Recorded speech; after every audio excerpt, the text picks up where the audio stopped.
questão, Sheila, com relação a suplementar deficiências bioquímicas, assim, que eu acho bem bacana também, que a gente faz um trabalho de detecção bioquímica através de exame de sangue e outros exames, e ver as deficiências do atleta e individualizar a necessidade de cada um e suplementar o que realmente ele precisa, né? Eu acho que esse trabalho é Sim. muito legal. É, sim, eu faço, né, sempre assim, quando necessário, exame de rotina nos pacientes, mas em atleta isso é importante porque, como eu falei, né, assim, a demanda energética de um atleta e de nutriente, ela vai ser maior proporcional ao esforço que ele coloca, né? Então, assim, a gente tem recomendações de ingestão de nutriente, mas para a população normal. Aí, por exemplo, você faz esporte, as suas vias de produção de energia, elas trabalham muito mais, então a sua demanda de nutriente pode ser muito maior. E aí, o mesmo exemplo que eu dei antes, né? Você, por exemplo, você pode ser anêmico e conseguir treinar e nunca saber que você é anêmico. Mas aí, se você fizer um exame e descobrir que é e tratar, seu rendimento vai melhorar muito. E sua saúde também, né? Porque a gente sempre pensa também em otimizar a saúde.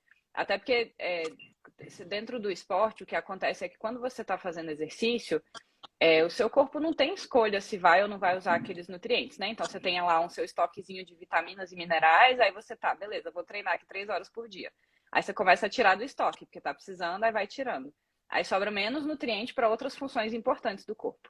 É por isso, por exemplo, que começa a cair a imunidade, aí a recuperação muscular fica ruim, a pessoa começa a ter lesão, porque não está conseguindo suprir ali as demandas, porque você está gastando mais com o esporte.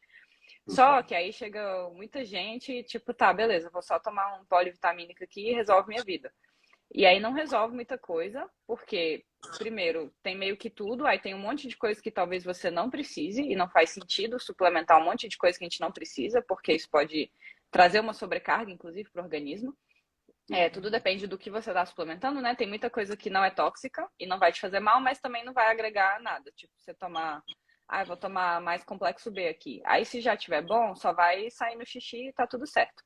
Mas se você tomar um monte de mineral além do que você precisa, isso tem efeito tóxico, por exemplo. Então, tem coisa que não pode você ficar só suplementando assim. E também não vai resolver. Então, mesmo exemplo, né? Se você tiver anêmico, aí por deficiência de ferro, por exemplo, né? Que você pode ter anemia por outras coisas. Aí você, vou tomar um polivitamínico. Aí não vai resolver nunca a sua anemia, porque tem bem pouquinho, assim, tem só um pouquinho de cada coisa. Então, quando Uhum. você faz o exame, tipo, beleza, é isso aqui que tá faltando, aí você pega aquilo ali e suplementa numa dose muito maior para resolver o problema. E aí pronto, aí otimiza. E aí, no contexto do esporte, muitas vezes o objetivo nem é tratar uma deficiência, é só otimizar o rendimento também. Então, você pode pegar, por exemplo, sei lá, o atleta que faz o exame lá e tá com alguns nutrientes que estão ali, tipo, muito perto do limite inferior. Às vezes não está deficiente ainda, mas isso já é suficiente para prejudicar o desempenho. O mais lógico, assim, que aparece muito, que tem bastante evidência, é o ferro mesmo, né? Então você pode ter um nível, assim, necessário de ferro para você otimizar a sua saúde. Quando você faz o exame lá, o marcador ferritina é em torno de 20. Aí se tiver de 20 para cima, tá ok. Mas de 50 para baixo já pode piorar o rendimento. Então é melhor, assim, para um atleta deixar de 50 para cima. Para uma pessoa que não é atleta, talvez tudo bem ter uma ferritina de 30.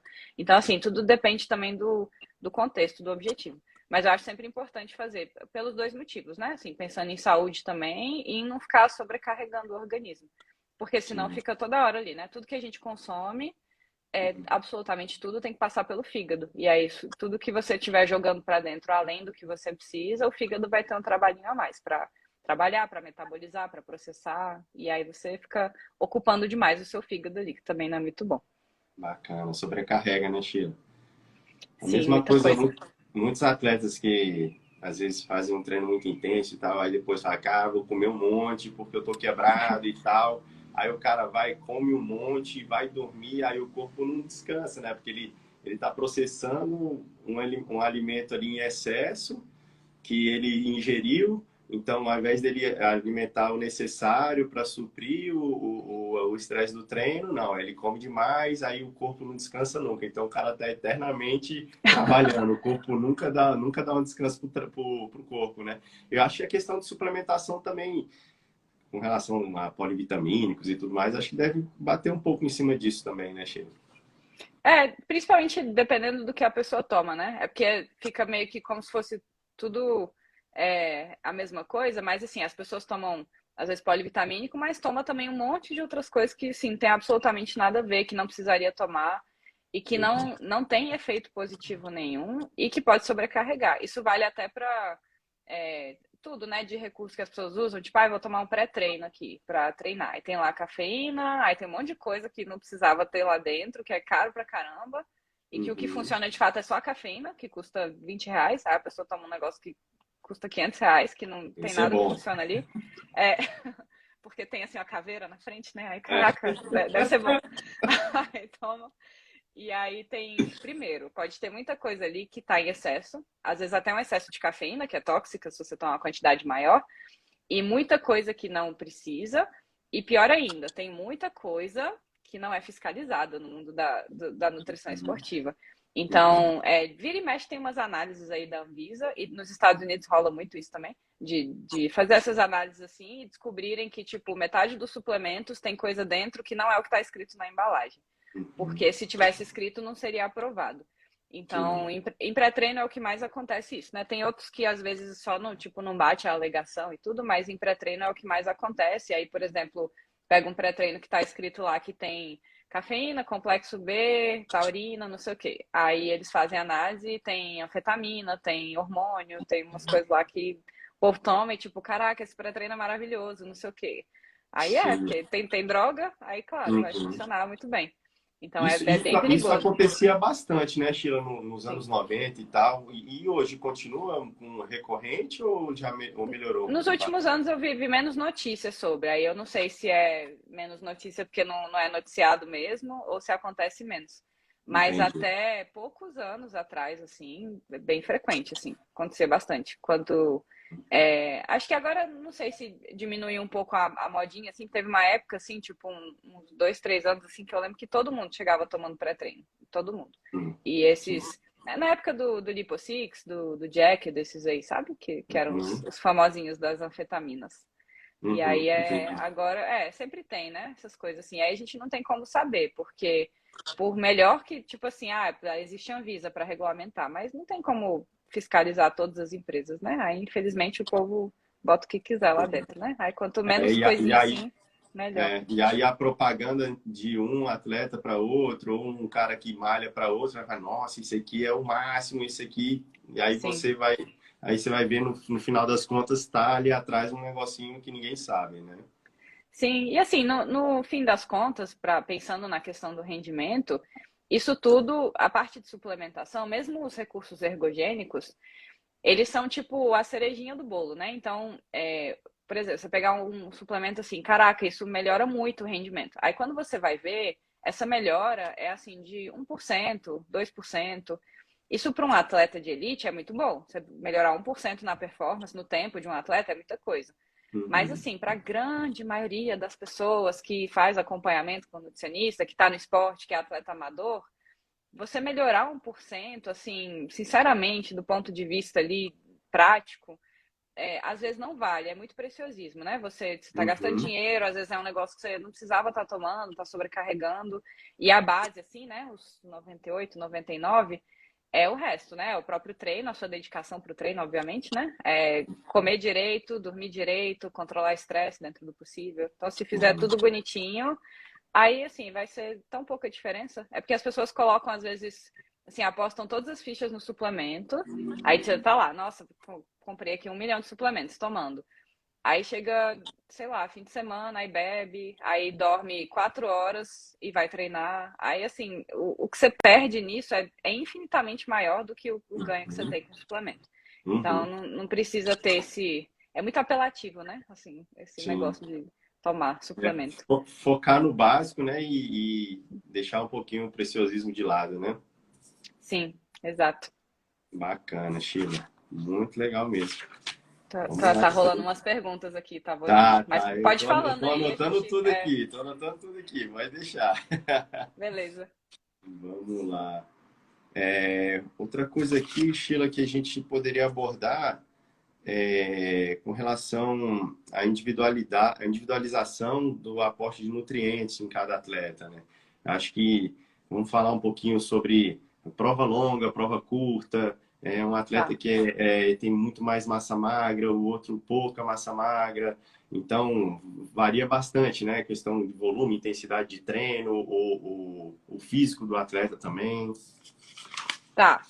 Tá, primeiro falando das provas, né? Pensando em estratégia vou considerar assim um sprint e as provas mais longas. Pensando em estratégia de prova, o pré-prova ele é bem parecido, né? Então a lógica é assim: você vai seguir uma dieta que é de acordo com a sua demanda e normalmente um pouco mais rica em carboidrato, se você comparar com sendo uma pessoa sedentária, por exemplo, né? Então, o que faz diferença, o que vai melhorar a sua performance, o que você vai comer próximo aos treinos também, sempre vai ser algo que é mais rico em carboidrato. Então, no saldo, a sua alimentação normal, no dia a dia, ela provavelmente vai ser mais rica em carboidrato. Porque isso é unânime, assim, né? É o que mais melhora desempenho, melhora a recuperação muscular. E melhora perfil hormonal, e melhora sono, melhora tudo. Aí, beleza, sua dieta padrão. Aí no período logo pré-competição, que costuma ser de 2 a 3 dias antes da competição, já seria suficiente. Aí pode ou não ter uma estratégia diferente, né? Então, por exemplo, uma estratégia que é bastante usada no triatlo é a supercompensação de carboidrato, que é você só dar um aporte ainda maior de carboidrato nesses dias anteriores, que coincidem com o período de polimento ali, que aí você está treinando menos e comendo mais carboidrato. E aí a ideia é assim, durante uma prova, a gente precisa usar bastante glicogênio, que é esse estoque de carboidrato que a gente tem dentro dos músculos, né? Então você come carboidrato e aí os seus músculos, eles enchem de glicogênio, eles armazenam ali um glicogêniozinho para poder usar no exercício subsequente que você for fazer no dia seguinte ou no mesmo dia. E a gente faz isso o tempo inteiro. E essa reposição, ela demora algo em torno de 1 a 2 dias. Então, você fez um treino hoje, aí só daqui a uns 2 dias que seu estoque vai estar cheio de novo. Por isso que tem que comer o dia inteiro, né? Não adianta só comer, tipo, vou ficar sem carboidrato o dia inteiro e vou comer aqui meia hora antes do exercício. Aí não adianta. Então tem que ter sempre. E aí tem essa estratégia para tentar aumentar mais ainda os seus estoques, que aí você vai pro treino, para a prova, aliás, com muito mais carboidrato dentro do músculo. Aí isso já daria um desempenho maior do que o seu desempenho que você tem normalmente nos seus dias normais de treino, né? Uhum. E aí, beleza. Aí no dia da prova, aí isso vale para todo qualquer tipo, né? O pré-treino costuma ser o mais indicado, é que seja a refeição que você sempre faz nos seus treinos. Então, o pré-treino tem que ser uma refeição bem padrão, justamente por essa questão de desconforto gástrico, né? Então, eu sempre como banana com granola, com pasta de amendoim, com não sei o quê. Tá, então vai ser exatamente isso que você vai comer no dia da prova, ponto. Aí a diferença é o timing, né? Que no dia da prova, normalmente, é mais cedo. Então, assim, o normal é uma pessoa comer de meia hora a 1 hora antes de um treino, né? Aí no dia da prova é tipo 2 horas antes, porque você tem que chegar 1 hora antes e ainda ficar 1 hora esperando. Então, Uhum. normalmente a refeição é a mesma refeição, só que mais cedo. E aí tem uma refeiçãozinha ali no meio. Tipo, além disso, você vai comer um gel a mais, uma bananinha, alguma coisa ali logo antes da prova, só porque você ficou um tempo maior sem comer. Mas normalmente é bem parecido com o esquema. E aí, ok. Aí as recomendações tanto durante o exercício como durante uma prova, elas variam principalmente de acordo com o tempo de prova e a intensidade. Então, a recomendação é que até 75 minutos de exercício ou de prova, só água é suficiente. Então, você não precisaria repor nada além de água. Aí, claro que tem exceções, né? Se a pessoa falar, não, mas eu me sinto melhor repondo carboidrato durante, ou se sente que, assim, toda vez, assim, vai dando 50 minutos, eu já sinto que a energia tá caindo, aí é bom ter uma estratégia de reposição intra. Tipo, então beleza, então com 30 minutos, com 40, a gente vai repor carboidrato para segurar. Mas no geral, nesse caso, por exemplo, um sprint, que é algo em torno de 1 hora e um pouquinho mais do que isso, né? Vai dar uns 80 minutos. Normalmente repor só água resolve, ou no máximo uma reposição assim de carboidrato suficiente. Então, para sprint é muito fácil assim fazer esse ajuste. O importante é só a água mesmo e bem hidratado antes. Aí, à medida que vai aumentando, tipo num olímpico, que já é umas 2 horas e, sei lá, 40 talvez, um pouquinho menos de 3 horas, aí com exercício, ou por exemplo, da meia maratona, alguém perguntou, e da maratona, né? Uma meia maratona costuma demorar algo em torno de 2 horas. Aí, nesse caso, para a maioria das pessoas, só a reposição de carboidrato é suficiente. E aí, a reposição a gente vai ajustando para cada pessoa. Assim. Tem essa regrinha de, no mínimo, 20 gramas de carboidrato para cada 40 minutos, mas isso é bem individual. Aí, tem gente que acha muito e não consegue, aí, tem gente que consegue tomar mais do que isso, assim, a gente ajusta. E, normalmente, não precisa repor sal, mas aí a gente faz sempre o teste, né? Tem pessoas que transpiram demais. Daquele povo que fica com a camiseta branca, assim, depois cheia de sal, né? E aí, nesse caso, às vezes é bom repor sal, mesmo a gente sabendo que na recomendação lá não precisa, ou então repor isotônico, se for uma prova que tem bike, aí você consegue tomar isotônico, e aí normalmente um isotônico, a garrafinha, 500 ml, tem o equivalente a uma cápsula de sal, em termos de sal, né? Então, só para saber mais ou menos, que é algo em torno de 300 miligramas de sódio. Sim, Nana, é isso aí. E aí, beleza. Aí até 2 horas. Acima de 2 horas, aí a recomendação é também repor sais, mas dos sais todos, o principal é o sódio mesmo, que é o mais importante, porque se você não repõe sal, o que que acontece? Você está lá, né, maravilhosa, correndo sua maratona, aí transpirando muito. Aí na transpiração tem bastante água e tem bastante sal. Só que aí você bebe água. Aí quando você bebe água, aí chega água no sangue, aí começa a diluir o sal que tem no sangue. Aí o nome disso é hiponatremia, que você pode ter, né? Que é uma queda de sódio no sangue.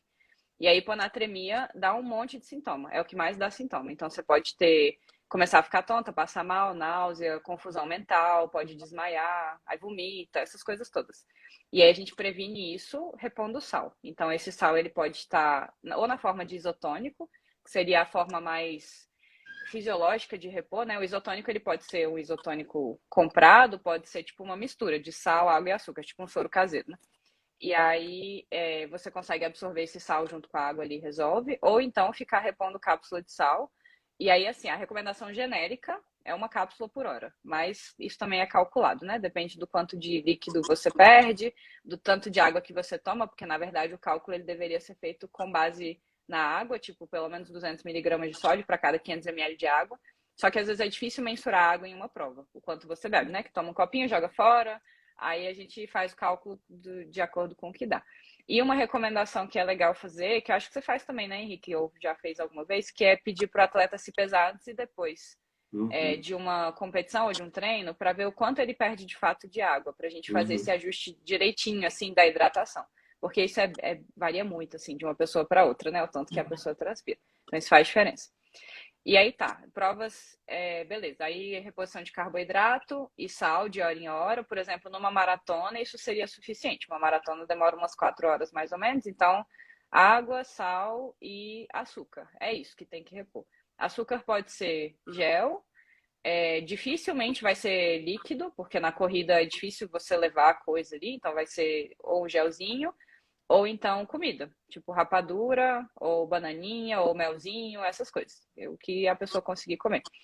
E não é recomendado comer outras coisas, tipo, vou comer doce de leite, sei lá, um negócio que tem gordura, ou até paçoca. Paçoca é um alimento um pouco mais gorduroso, né? Então, dependendo do tanto que você comer, aí isso dá desconforto gástrico, porque dá trabalho digerir gordura. Então, assim, tudo que demande trabalho do estômago não é muito legal. A nossa digestão, ela funciona assim. Proteína a gente digere basicamente no estômago, principalmente, tem que produzir muito ácido no estômago para digerir proteína e termina de digerir no intestino. Gordura a gente digere praticamente tudo no intestino e carboidrato a gente digere na boca e no intestino, não digere no estômago. Então, é muito mais fácil digerir carboidrato. A gente começa a digerir ali na boca, para a digestão do carboidrato no estômago, ele passa direto para o intestino e digere.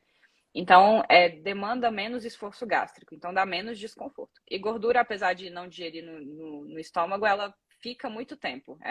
Dá essa sensação de empachamento, assim, quando você come muita gordura, porque fica muito tempo no estômago. Então, quanto mais fácil for esse processo digestivo, melhor, porque durante o exercício, você está lá correndo, aí todo o seu sangue que estava no estômago e nos órgãos, ele é desviado para a musculatura, e aí fica muito pouco, você fica num estado de hipóxia, né? Ali em toda a parte digestiva.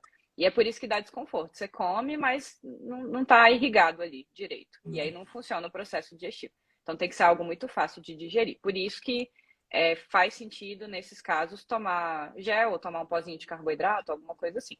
Mas que poderia ser. Eu passo bastante rapadura também, que eu acho que é um negócio simples. E assim, o intuito é só repor açúcar mesmo ali durante o exercício.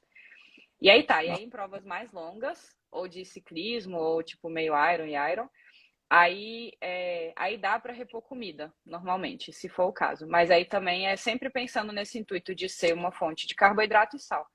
Então, por exemplo, você pode comer só um pão com alguma coisa, um pão com um negócio bem salgado, assim, tipo pão com azeitona, coisas do tipo. Porque aí, ou tem gente que sente fome, né? Por exemplo, num pedal, aí você pode, se você começou a prova lá às 6 horas da manhã, dá 2 horas da tarde, você já tá com fome.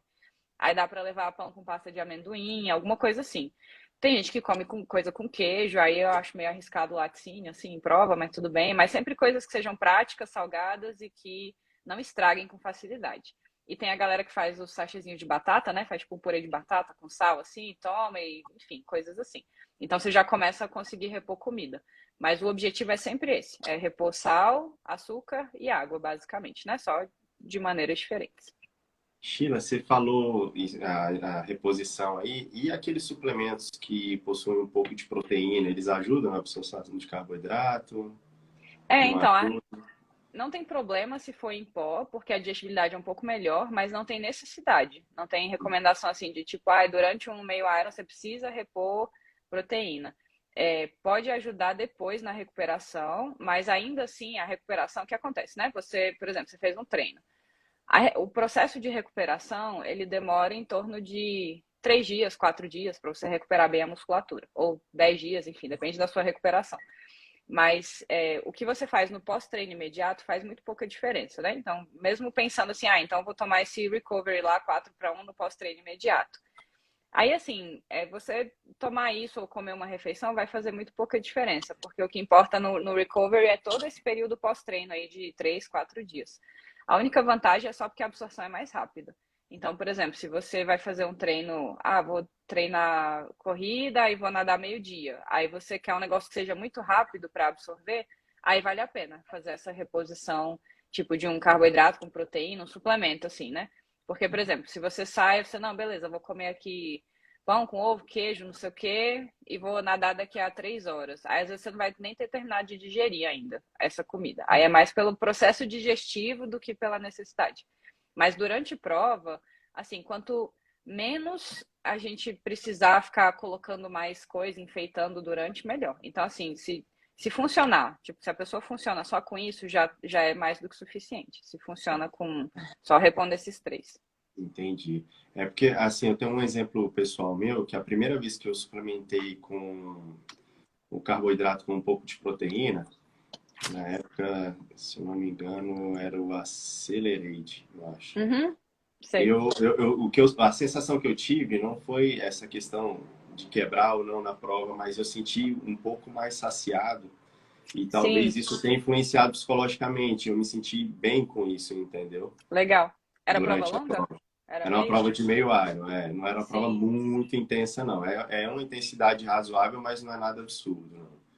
Sim, então, proteína tem a vantagem, tem essa vantagem de como ela fica mais tempo, fica ali mais tempo no estômago um pouco, aí tem a vantagem de saciedade e de você absorver de forma um pouquinho mais lenta. Então, por exemplo, quando você toma carboidrato, você vai absorver dependendo do que você toma, né? Mas normalmente é açúcar, vai ter glicose e frutose, e a absorção é relativamente rápida, assim, porque, como eu falei, o esvaziamento gástrico é muito rápido, passa muito rápido pelo estômago.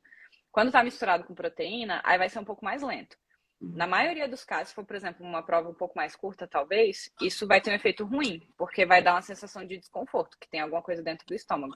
Mas se você, por exemplo, sente fome, aí é bom, aí é uma estratégia legal para perder menos tempo. Você poderia também ter comido alguma coisa, mas aí perde tempo comendo, né? Então, por exemplo, se o pozinho lá te dá saciedade e você fica bem, não fica enjoado, aí é o mesmo propósito de comer alguma coisa ali, né? Comer um pão com alguma coisa. Então, aí tranquilo. Mas aí é bem individual. Por isso que tem que testar isso tudo antes, né?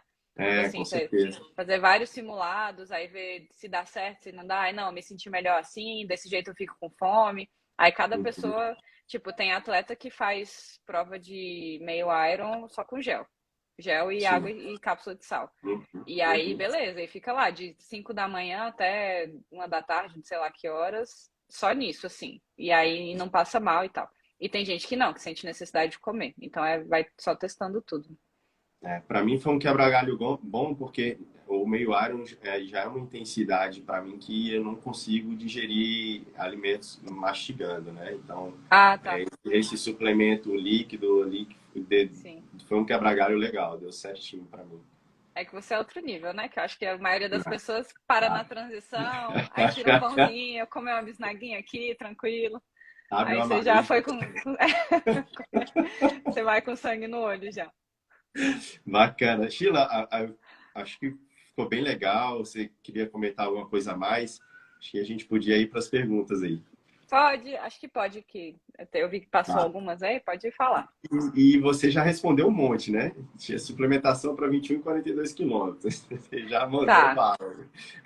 Acho que essa é tranquila, né? Essa é fácil. É, a outra coisa que você já também falou sobre o whey para recuperação pós-treino. Isso aí você já Tá. comentou também. Já foi, E beleza? outra coisa também, faz sentido creatina no triatlo? Também já respondeu. Tá, acho que sim. Em momentos pontuais, né? Mas a creatina só para, assim, depende de atleta, porque.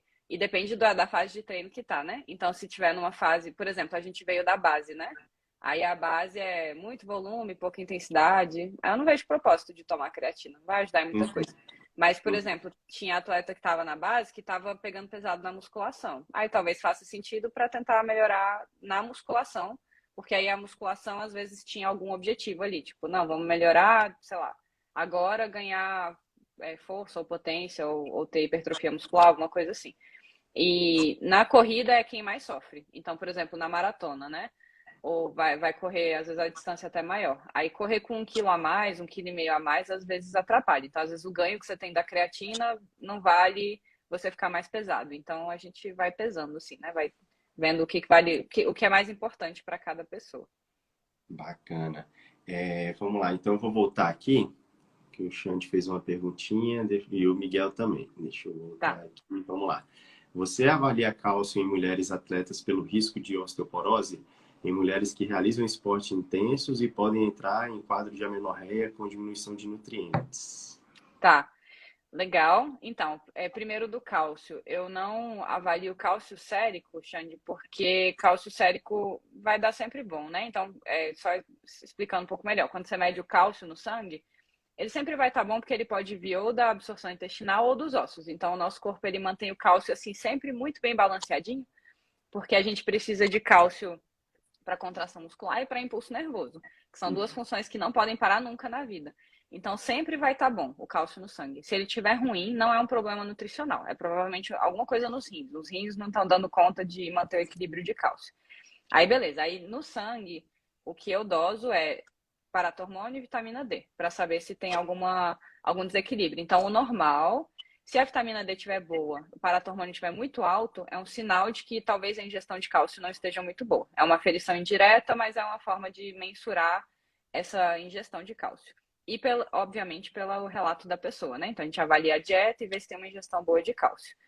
Para ver se precisa se preocupar, se precisa suplementar. Mas esse ponto que ele falou, isso entra da menorreia e, enfim, do desempenho e tudo mais, é um quadro que chama HEDS, que em português é tipo síndrome da deficiência relativa de energia no esporte.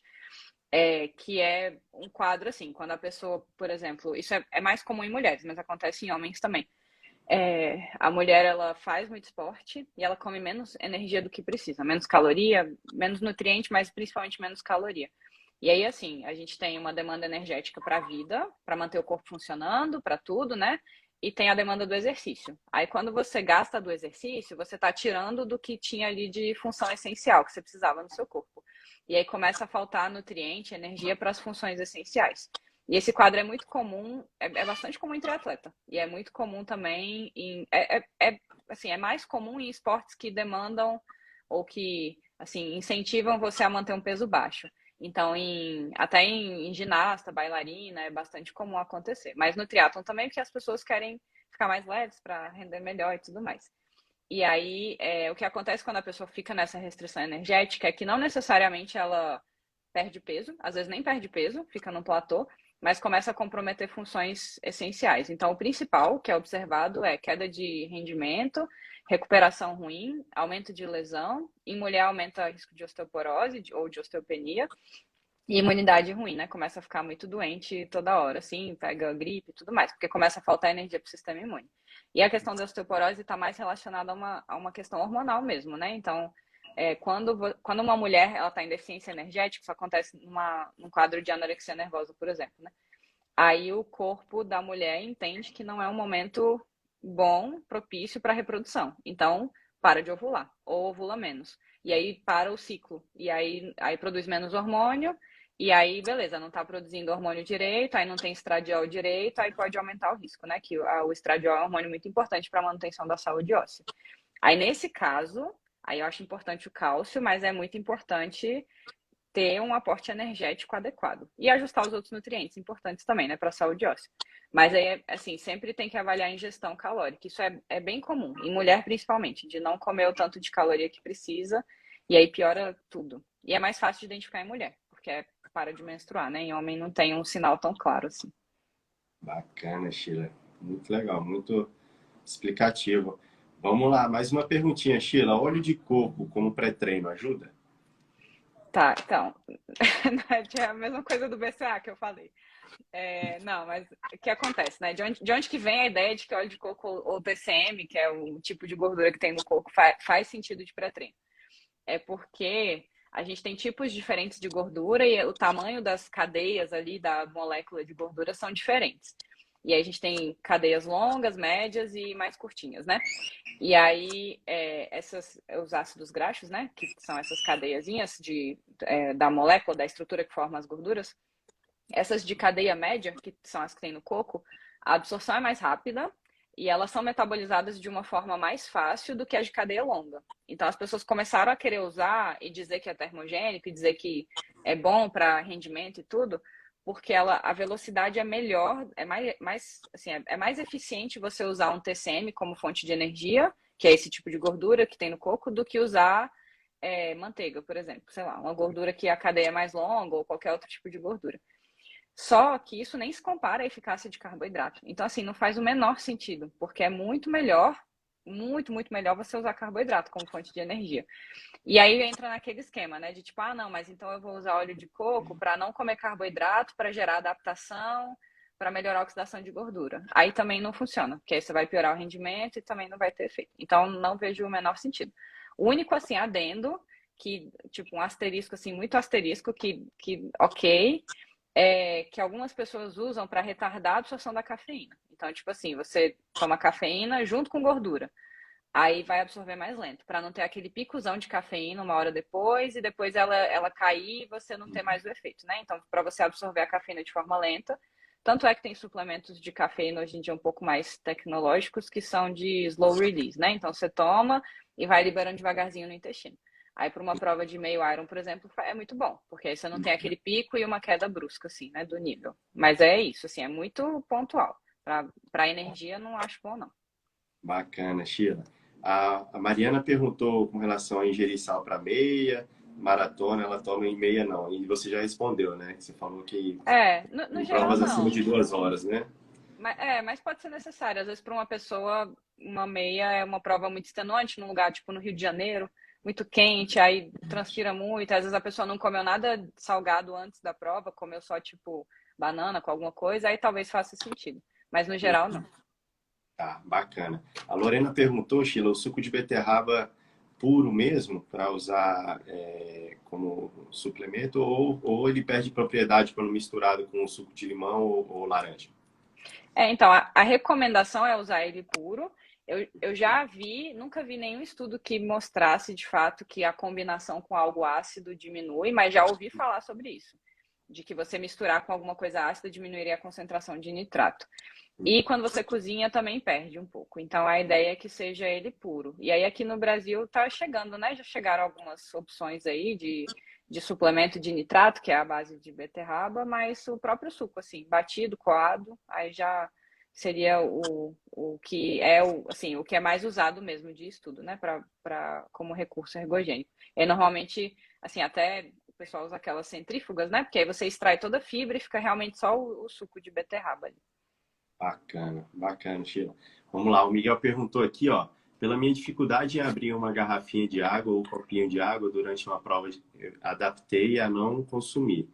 Tudo bem Uhum. com essa situação? Consigo correr a minha maratona sem água. Ele se sentir bem com isso. Tá. Mas eu acho que É, Então, é a mesma coisa, né? A gente volta naquele ponto. Tipo assim, Miguel, se você, sei lá, tá perdido numa ilha deserta e você, agora tem um leão atrás de mim aqui, eu tenho que correr 20 quilômetros.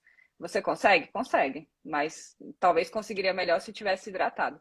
E aí, a hidratação, assim, muitas pessoas não percebem o efeito ruim que ela causa, a desidratação, porque sempre treinam desidratados. Então, nunca perceberam, assim, quanta diferença faz estar bem hidratado. E aí, para você ter uma ideia, se você perde 2% do seu peso durante uma prova, por exemplo, isso já é suficiente para você ter queda de desempenho relacionada à desidratação. E é muito fácil perder 2%, né? Então, você pesa 70 quilos, você perder 1,4 kg, não é difícil de perder, assim. Tem muita gente que perde muito mais em líquido, assim, durante uma prova correndo, assim, né? Então, isso já pioraria o seu desempenho. Até meia maratona, assim, eu acho interessante beber, mas eu não acho, assim, o pior que pode acontecer é piorar o seu rendimento. Então, até aí tudo bem. Mas se for algo mais longo, aí eu acho perigoso mesmo, porque tem gente que realmente passa muito mal e tem uns casos aí doidos, né, da pessoa desmaiar e morte súbita e não sei o quê por desidratação severa. E às vezes a gente não percebe, porque você está desidratado, e aí até chegar o sinal no cérebro e não sei o quê, e você está lá continuando fazendo exercício, aí você pode chegar num quadro de desidratação severa. E aí a reidratação ela demora um pouco, né? A não ser que tenha ali uma ambulância que vai botar na sua veia, assim. Mas se você for beber água agora ou beber um isotônico, até isso te reidratar demora um pouquinho. Então, se for prova mais longa, eu acho bem arriscado. Aí acho importante achar alguma estratégia, tipo levar Camelback com um negocinho perto da boca, alguma coisa que seja assim, que funcione, né? Para não ter que ficar pegando garrafinha. Bacana, Sheila, legal. Respondeu tudo aí. Legal, foi tudo? Foi tudo sim. Massa. E Muito bem. assim, eu queria agradecer bastante a sua participação no camp, Sheila, foi bem produtivo, foi bem bacana. Ah, foi muito bom. Esclareceu bastante coisa aí pra gente, às vezes coisas simples assim que o pessoal acha que é besteira e tal, e pode fazer uma diferença gigante, né?